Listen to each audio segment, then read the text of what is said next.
নমস্কার, চামেলির গল্পের তরী চ্যানেলে সবাইকে স্বাগত জানাই। আজকে আমি আশাপূর্ণা দেবীর লেখা একটি উত্তরণের দলিল এই গল্পটি পাঠ করে শোনাবো আপনাদের। আশা করছি গল্পটি আপনাদের বেশ ভালো লাগবে। শুরু করছি আজকের গল্প, একটি উত্তরণের দলিল। দুপুরের বিশ্রামের সময় হঠাৎ ঝনঝনিয়ে ফোন বেজে ওঠাটা সুপর্ণা বিশেষ বিরক্তিকর বলে মনে করে। তাতে নাকি তার প্রেশার চড়ে যায়, হার্ট ট্রাবল বাড়ে। শ্রমিকের সঙ্গে তাই চুক্তিপত্র সম্পাদন করা আছে। তার অফিস থেকে দৈনিক যে ফোনটা আসা নিশ্চিন্ত বরাদ্দ সুপর্ণার, সেটা যেন সুপর্ণা বেলা 2টোর মধ্যে পায়। ব্যাস, তারপরই সুপর্ণা রিসিভারটা নামিয়ে রেখে নিশ্চিত হয়ে পালঙ্কশায়িনী হবে। বেলা 4টে পর্যন্ত তার বিশ্রামের সময়। এই সময়টুকুর মধ্যে কোনো মতেই তাকে ডিস্টার্ব করা চলে না। কাজের মেয়ে বৃন্দাকেও কড়া নির্দেশ দেওয়া আছে, বেলা 4টে বাজার আগে যেন বৌদিদির দরজায় টোকা দিতে না আসে। এই দুপুরের সময় অবশ্য বাইরের কাউকে দরজা খুলে দেওয়ার প্রশ্নই নেই, সে তো পরম নিষিদ্ধ ব্যাপার।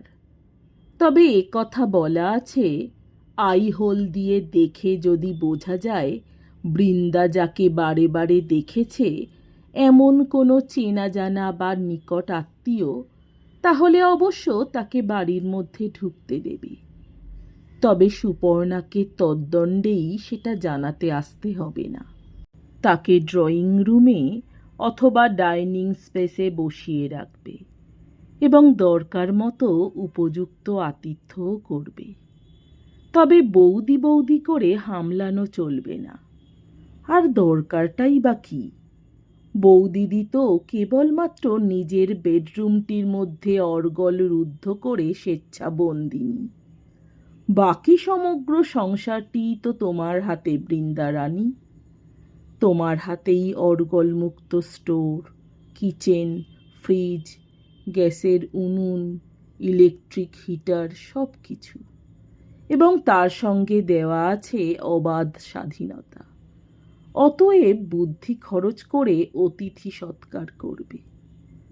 তো এমন হয়েছে 2-1বার, সুপর্ণার দিকেরই কেউ হয়তো ওই 4টে বাজার আগে এসে পড়ায় বৃন্দা তাঁদের বসিয়ে অবস্থা বুঝিয়ে চা খাইয়ে অতঃপর টাইম মাফিক বৌদিদির দরজায় টোকা দিয়েছে।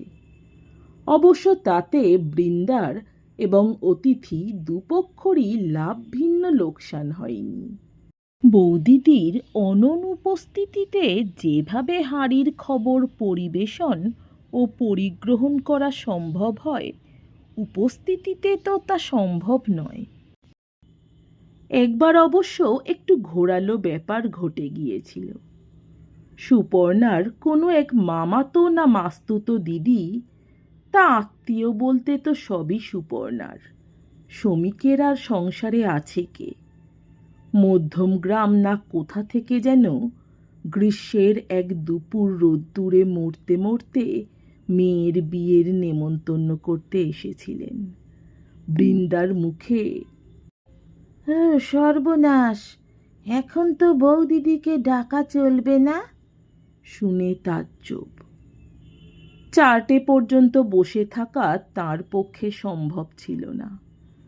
বলেছিলেন, আচ্ছা বাপু, তুমি ডাকতে গেলে বকুনি খাবে, আমিই ডাকছি, আমায় তো আর বকবে না। বিয়ে, গায়ের হলুদ 2 দিন করে যাওয়ার কথা, গুছিয়ে বলে যেতে হবে তো। তথাপি বৃন্দা তার পথ অবরোধ করে কাতর অনুনয়ে জানিয়েছিল, এই ছাড়পত্রটি দেওয়ার অপরাধেই বৃন্দার চাকরি চলে যেতে পারে। অতএব এখন শরবত খান অথবা চা খান এবং ঘড়ি দেখতে থাকুন। তা অবশ্য তিনি করেননি। দুটো আকর্ষণীয় অফার ত্যাগ করে নেমন্তন্ন পত্তরের খামের ওপর এসেছিলাম, মহারানীর দর্শন মিলল না, নেমন্তন্ন রইল। গরিবের বাড়ির ব্যাপার, সম্ভব হলে যেন যাওয়া হয়, লিখে রেখে চলে গিয়েছিলেন। শ্রমিক সে চিঠি দেখে আর ঘটনাটি শুনে ভারী অস্বস্তি বোধ করেছিল, কিন্তু সুপর্ণা অনায়াসে একটা হাই তুলে বলেছিল, তার কি করা যাবে, দিনরাত্রিরের 24টা ঘন্টার মধ্যে মাত্র 2টি ঘন্টা চুরি করে যদি নিজের জন্যে রাখতে যাই, সেটা কি এমনই অপরাধ, চোরদায়েই পড়তে হবার মতো? এই হচ্ছে সুপর্ণা, একে নিয়েই শ্রমিকের ঘরকন্যা।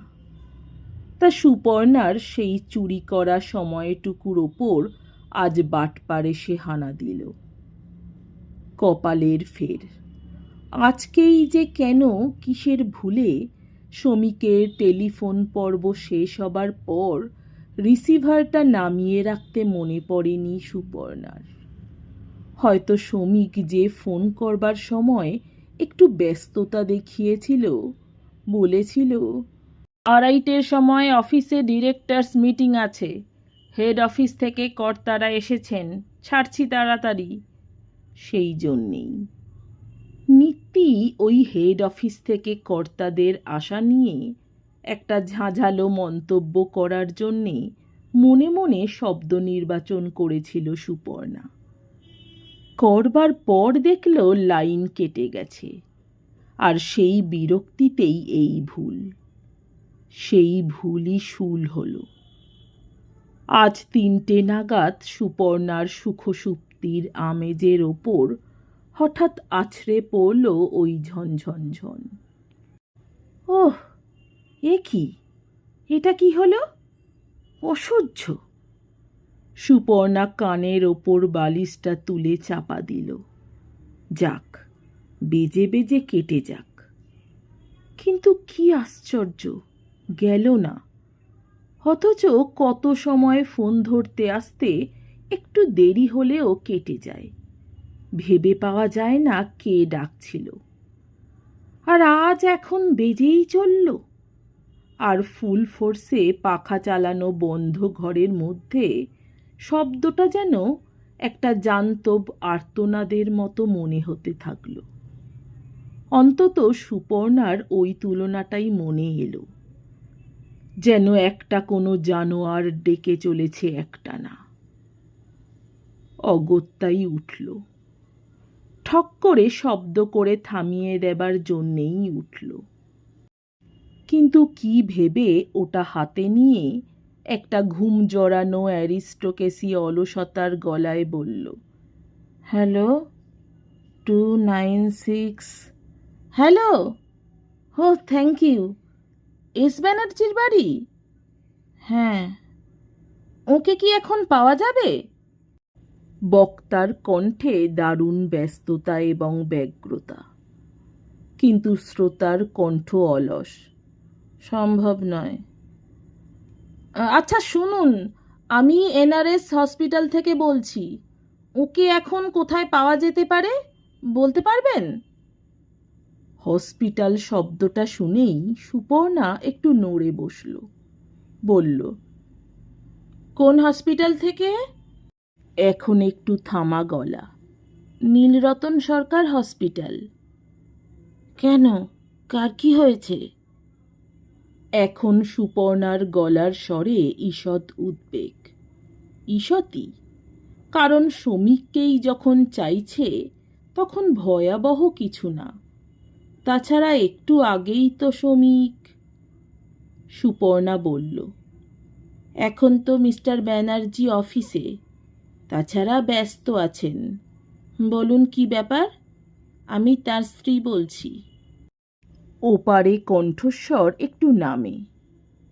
দেখুন, ব্যাপারটা বুঝিয়ে বলতে সময় লাগবে, অথচ এক্ষুনি এখানে কারো চলে এলে ভালো হয়। সুপর্ণার মাথার মধ্যে চড়াত করে একটা সন্দেহ ঝলসে উঠল। কোনো ফাঁদ নয় তো? কিন্তু তাহলে তো শ্রমিকেরই কিছু হয়েছে বলে সুপর্ণাকে... না, এ অন্য কিছু, রং নাম্বারের ব্যাপার হতে পারে। খুব কাটা কাটা গলায় বলল সুপর্ণা।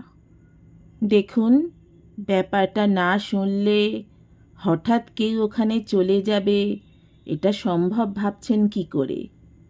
কোনো অ্যাক্সিডেন্টের ব্যাপার কি? এই ফোন নাম্বারটা কে দিল আপনাকে? কে দিল বললে তার উত্তর নেই।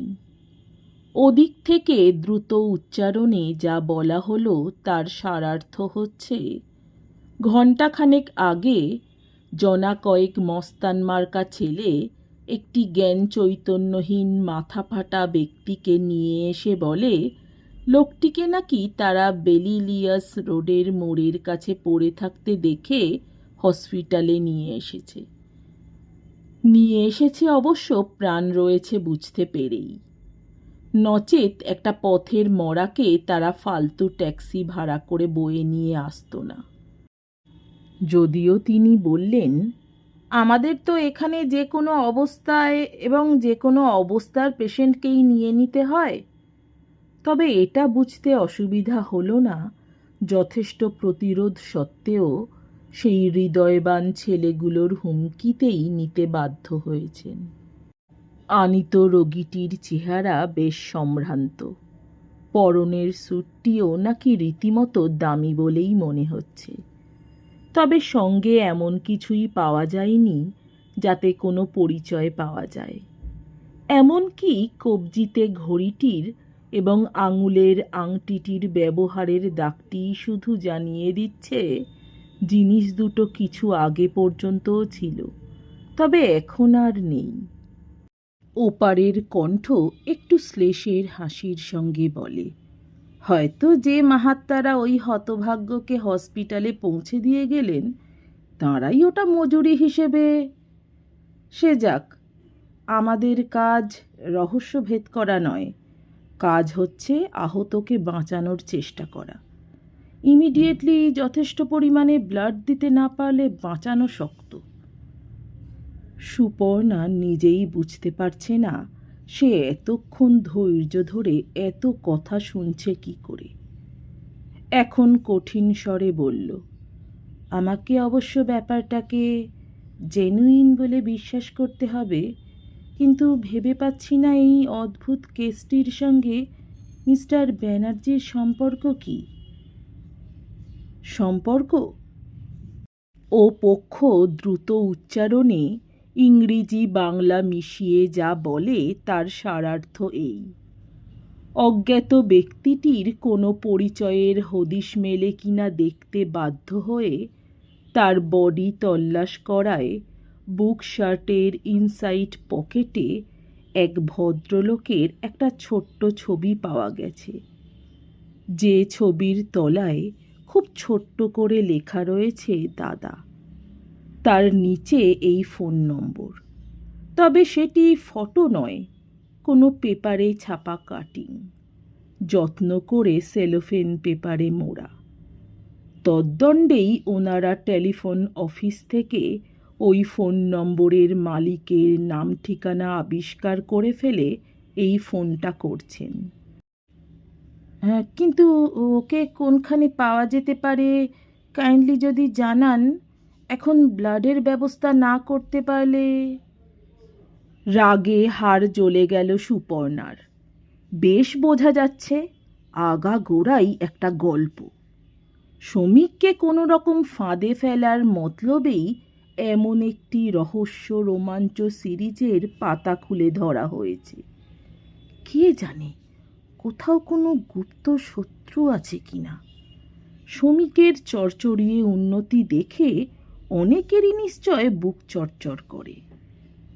সুপর্ণা এখন একে শ্রমিকের অফিসের ফোন নম্বর জানিয়ে দিয়ে বিপদে ফেলার সাহায্য করুক আর কি। কত রকমের ফাঁদ পাতার ব্যবস্থা থাকে। জানাতে পারা যাচ্ছে না, দুঃখিত বলে বেশ শব্দ করেই রিসিভারটা নামিয়ে রাখল সুপর্ণা। অতঃপর ঘড়ির দিকে তাকালো। 3:20। উহ, ঘুমের 12টা বেজে গেল আজ। রাগ, বিরক্তি, অস্বস্তি এবং ভয়ে ভয়ে গোছের একটা ভাব যেন মাথার মধ্যে পাক খেতে থাকে। কি জানি অতঃপর কি হতে পারে। কবে আবার কোন খবরের কাগজ শ্রমিকের ছবি ছাপতে বসেছে, আর আর শ্রমিকের ছবি বুকের কোটরে বয়ে বেড়াবার মতো কোনো ছোট ভাই আছে তার কোন চুলোয়?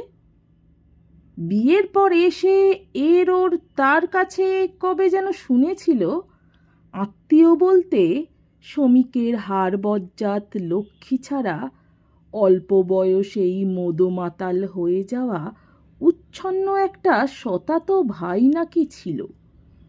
তো সেই গুণধর একদা নাকি শ্রমিকের বেশ কিছু টাকা পয়সা চুরি করে ভেগেছিল। শ্রমিকের মুখে কোনোদিন শোনেনি তার কোনো ভাই ছিল।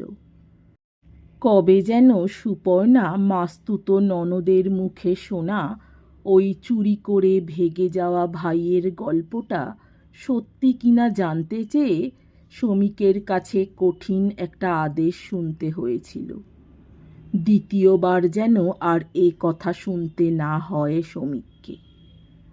শ্রমিকের কাছে তার কোনো ছোট ভাইয়ের ছবি তো দূরস্থান, কোনো চিহ্নমাত্র আছে নাকি?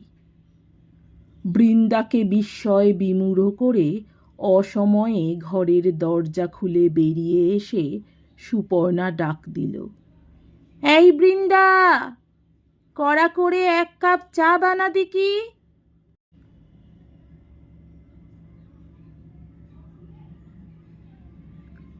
কথাটা পারল সুপর্ণা একেবারে রাত্রে শোবার সময়। হেসে হেসে বলল, আজ তোমায় একটা মস্ত বড় ফাঁদ থেকে বাঁচিয়েছি। শ্রমিক স্ত্রীর গায়ে একটা হাত রেখে হেসে বলল, যে একখানি ফাঁদে পড়ে আছি তার থেকে আর মস্ত ফাঁদ কি হবে? আজ মন মেজাজ খুব ভালো।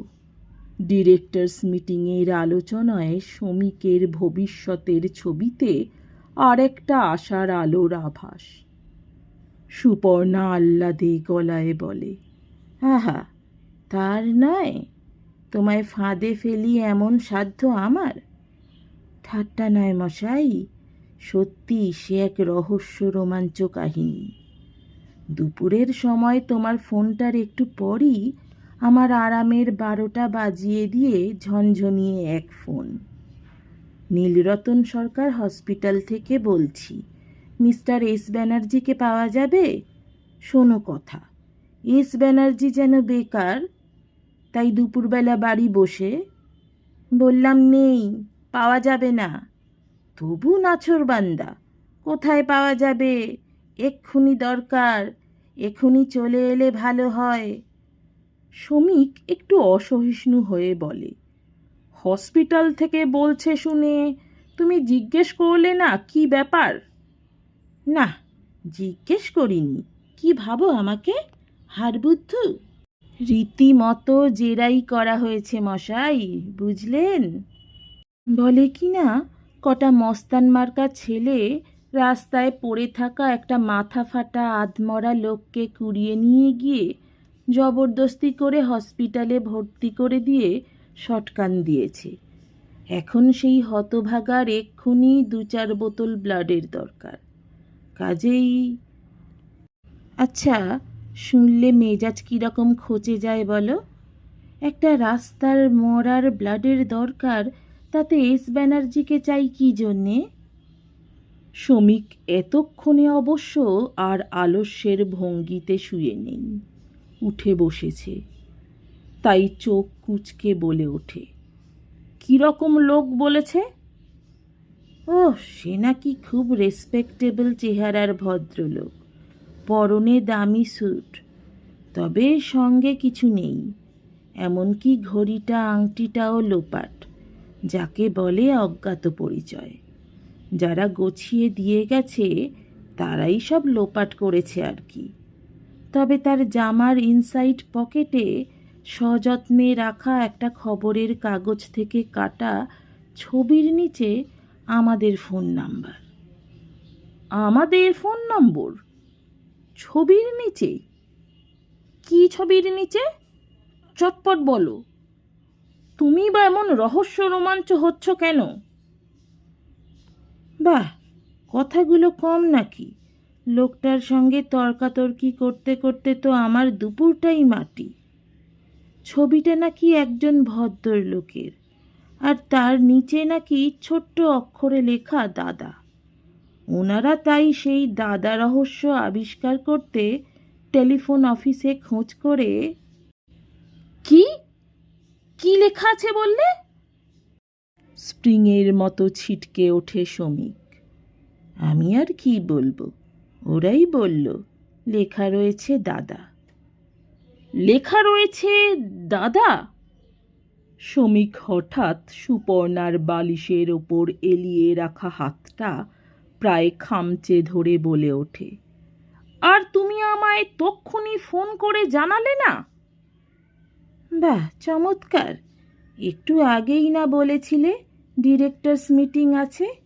সে সময় ফোন করলে তুমি ধরতে, আর পরে ওই মোক্ষম সময় ডিস্টার্ব করার জন্যে আমার ফাঁসির হুকুম হতো না। থামো। তারপর কি বলল ওরা? কি আবার বলবে? ওই তো একটাই কথা, এক্ষুনি যথেষ্ট পরিমাণে ব্লাড দেওয়া দরকার, না হলে বাঁচানো শক্ত। অতএব মিস্টার ব্যানার্জিকে চাই। ওহ, তুমি তাই শুনে নিশ্চিত হয়ে আবার বিছানায় গা গড়ালে কেমন? শমিকের স্বরটা একটা হিংস্র জন্তুর আর্তনাদের মতো শোনায়। শমিক মাথার চুলটা মুঠোয় চেপে ধরে তেমনি স্বরেই বলে, কটার সময় ফোন করেছিল? বললাম তো 3টে নাগাদ।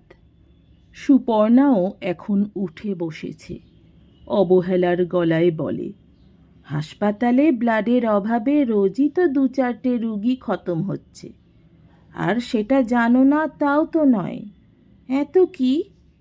আমি বলছি ব্যাপারটার সঙ্গে আদৌ আমাদের কোনো সম্পর্ক নেই। নির্ঘাত ওই ফোন নাম্বারটাতেই ভুলভাল। আর না হয়তো যা বলছিলাম, কোনো চক্রান্তকারীদের চক্রান্ত। ওই কেসটার সঙ্গে তোমায় জড়ানোর মতলব। আফটার অল লোকটাকে তো খুনই করতে চেয়েছিল কেউ, মরেই গেছে ভেবে হয়তো রাস্তায় ফেলে। ও কি, এখন আবার কাকে ফোন করতে যাচ্ছ? শমিক সে কথার উত্তর দেয় না, এগিয়ে যায় ঘরের কোণের ব্রাকেটে রাখা টেলিফোনটার দিকে। সুপর্ণা আর ধৈর্য রাখতে পারেন না, এগিয়ে এসে শমিকের হাতটা চেপে ধরে বলে, পাগল হয়ে গেলে নাকি? এই রাত 10:30টায় কোথায় কাকে ফোন করবে তুমি? তখন কে ফোন করেছে তার ঠিক নেই, লোক এখনো ডিউটিতে আছে। তাছাড়া তার নামটা পর্যন্ত জানো না, তুমি ঘরের গাদায় ছুঁচ খুঁজতে বসবে? শমিক হাত ছাড়িয়ে নিয়ে কড়া গলায় বলে, নামটুকু জেনে নেওয়াও যখন দরকার মনে করনি, তখন তাই খুঁজতে হবে বই কি। আশ্চর্য, তোমার হলো কি? গল্পটা তোমায় বলাটাই দেখছি ভুল হয়েছে। ব্যাপারটা জেনুইন বলে বিশ্বাস করতে বসছো কেন? কোথায় কোন প্রাণের ছোট ভাই ছিল তোমার, যে দাদার ছবি বুকে বয়ে বেড়াবে? ভাই বলতে তো সেই এক গুণধর মহাপুরুষ। Shut up! হঠাৎ চেঁচিয়ে উঠে সুপর্ণাকে একটা ধাক্কা দিয়ে ঠেলে সরিয়ে রিসিভারটা হাতে তুলে নেয় শমিক। ডায়ালের পর ডায়াল করে চলে, মাঝে মাঝে হ্যালো হ্যালো করতে করতে। তারপর হ্যাঁ, তারপর শমিকের গলার আস্ত স্বরের কথা শোনা যায়। হ্যাঁ হ্যাঁ, আমি শমিক ব্যানার্জি বলছি। আমার দুর্ভাগ্য, আমি এইমাত্রই জানতে পারলাম। কখন? ওহ, ঘন্টা দুই আগে। কাইন্ডলি ডেড বডিটা আর কিছুক্ষণ রাখতে পারবেন? ও, পুলিশকে খবর দেওয়া হয়েছে, তাদের জন্যে অপেক্ষা করছেন? ঠিক আছে, এক্ষুনি যাচ্ছি। রিসিভারটা নামিয়ে রেখে শ্রমিক নিঃশব্দে তাড়াতাড়ি বাইরে বেরোবার উপযুক্ত পোশাক গায়ে চড়িয়ে নেয়। ঘরে যে জলজ্যান্ত একটা মানুষ রয়েছে এবং মিনিট কয়েক আগে তার সঙ্গে রীতিমতো একটা দুর্ব্যবহার করা হয়েছে, তার চিহ্নমাত্র বোঝা গেল না শ্রমিকের ব্যবহারে। ও যেন একটা খালি ঘর থেকে বেরিয়ে গেল। চুপ করে বসে থাকলো সুপর্ণা নামের অতি বাচাল মেয়েটা। 7 জন্মে যে মেয়েটা হে ঠাকুর করে না, এখন এক মনে হে ঠাকুর করে চলেছে। যেন গিয়ে জব্দ হয়, যেন দেখে মরাটা জন্মে চোখে না দেখা একটা লোক, যেন বোকা বনে ফিরে আসতে হয়। Shut up! ওর শোধ না নিয়ে ছাড়বে সুপর্ণা? না, সত্যি আমারই মস্ত একটা ভুল হয়ে গেছে। ওই ফোনের গল্পটা ওর কাছে না করলেই হতো। কে জানতো এমন ক্ষেপে যাবে।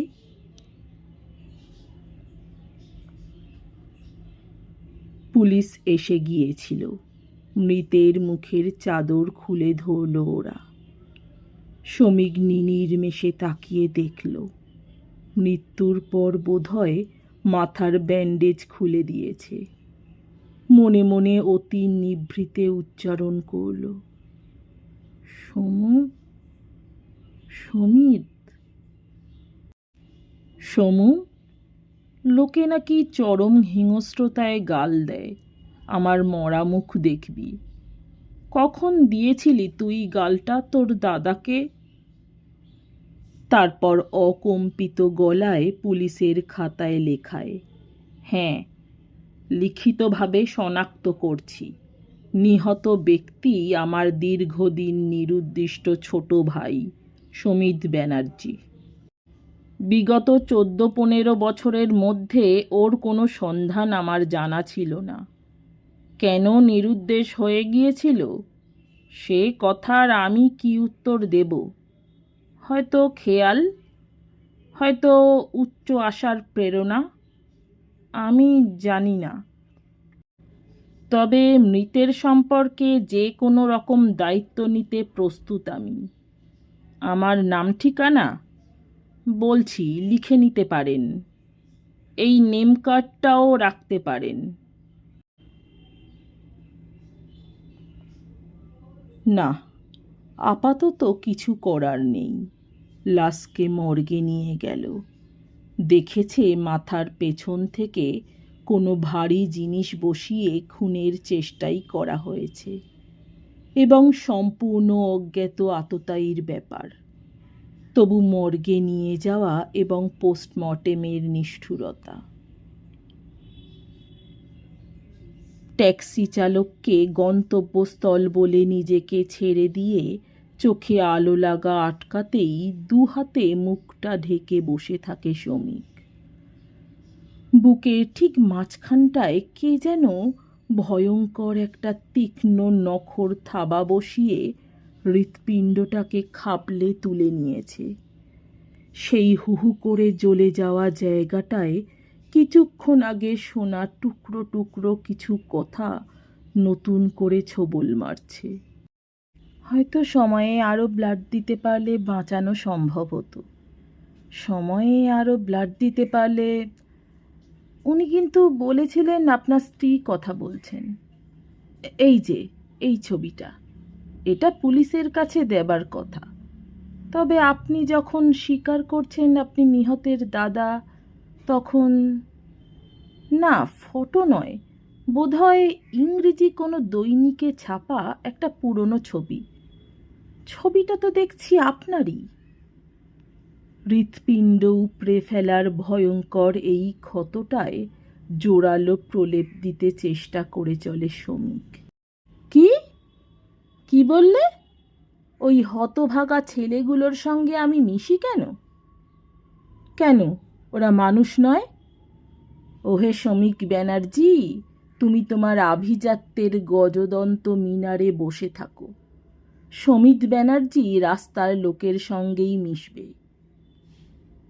স্টকে আরও প্রলেপ আছে বই কি। গার্জেনগিরি!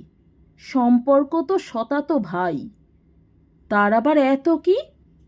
আহা, ইস!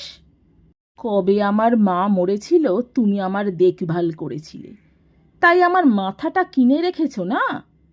কেন, বাবা ছিল না আমার? আমার 10-12 বছর পর্যন্ত বাবা ছিল, তবে সব ক্রেডিটটি নিজে নিতে চাও কেন হে? কি? আমার গালে থাপ্পড়? ড্রিঙ্ক করেছি বলে থাপ্পড়?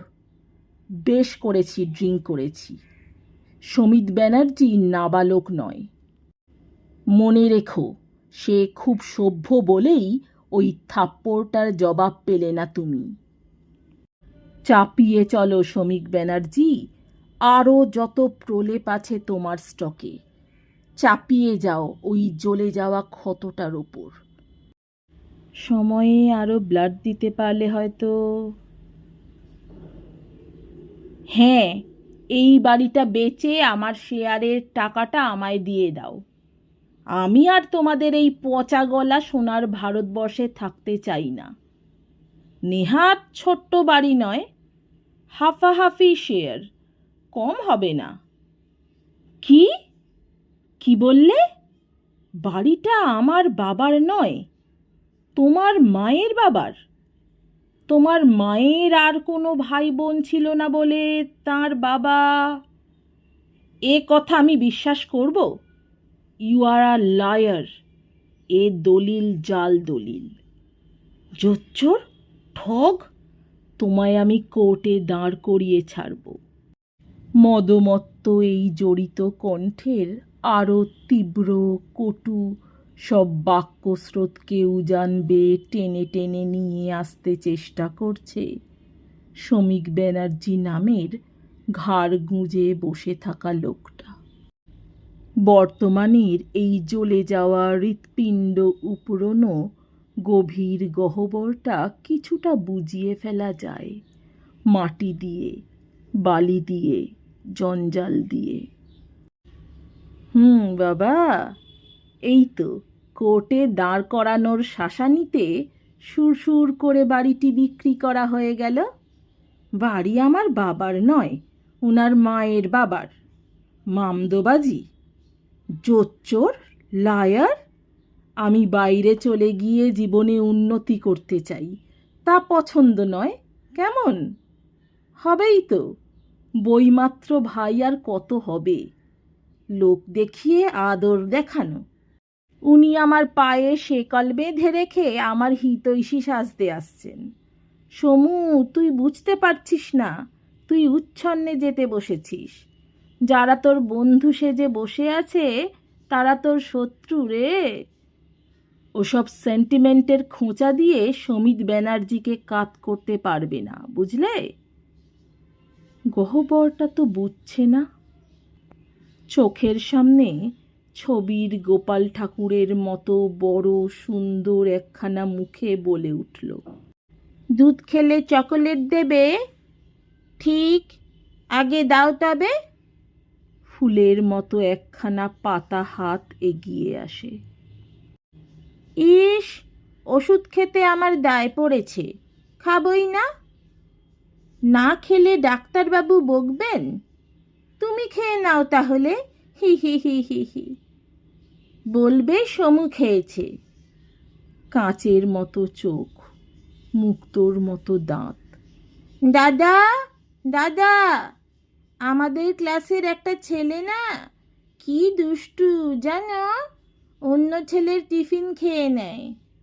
দাদা, আমার একটা ট্রাইসাইকেল নেই কেন? ওদের রয়েছে, আমার চাই। কিনে দেবে তো? বাবাকে বলো না কিন্তু, বাবা যা রাগী। ধুলো মাটির স্তর ঠেলে উঠে আসছে এই কাঁচের মতো চোখ, মুক্তোর মতো দাঁত। কি করে তবে শ্রমিক এই ভীষণ যন্ত্রণাটা সহ্য করবে?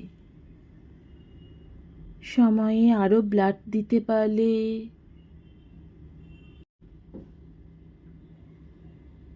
সমু, সমু, এত বছর তো তুই আমার জীবন থেকে হারিয়ে গিয়ে বসেছিলি।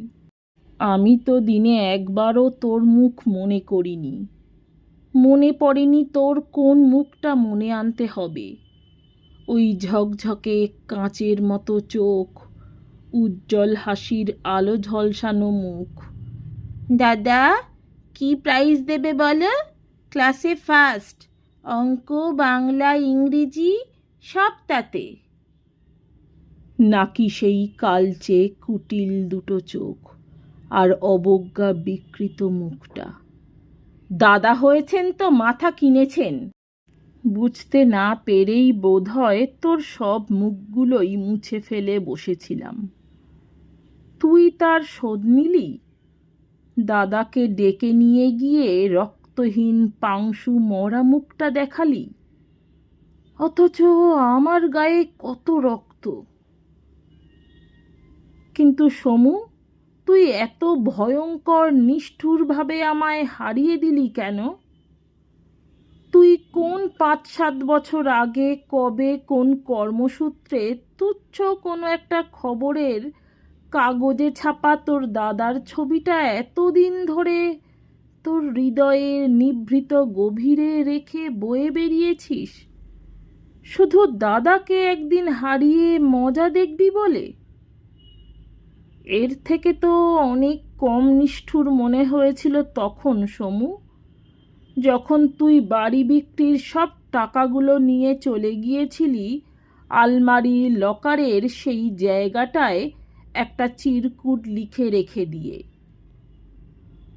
সবগুলোই নিয়ে যাচ্ছি, মনে হচ্ছে দরকারে লাগবে। তোমার শেয়ারটা ভবিষ্যতে সুদে আসলে শোধ করে দেবার চেষ্টা করব। সেই শোধটা করতেই আসছিলি বুঝি? কেন কেন এত নিষ্ঠুর হবার কি দরকার ছিল তোর সমু? দাদাকে এতখানি হারিয়ে দেবার কি দরকার ছিল? ট্যাক্সিটা একটা সাড়া করল, বাড়ির কাছে এসে গেছে। নেমে এলো শ্রমিক। শ্রমিককে এখন বাড়িতেও স্বীকার করতে হবে সে সত্যি হেরে ফিরে এসেছে, বৃথা এতক্ষণ পরিশ্রম করে এলো। সুপর্ণার কথাই ঠিক, সম্পূর্ণ অজানা অচেনা একটা সব দেখে এসেছে শ্রমিক। শ্রমিক শুধু সেই ছবিটুকু খুব যত্ন করে লুকিয়ে রেখে দেবে, যাতে কেউ না দেখতে পায়। সে ছবিটা শ্রমিকের নিজেরই ছবি, তথাপি একটা নষ্ট ভ্রষ্ট জীবনের উত্তরণের দলিল। নমস্কার, আরও সুন্দর সুন্দর গল্প শুনতে চাইলে অবশ্যই আমার চ্যানেলটি সাবস্ক্রাইব করে দেবেন। লাইক, কমেন্ট, শেয়ার আর হাইপ করতে ভুলবেন না। অনেক ধন্যবাদ।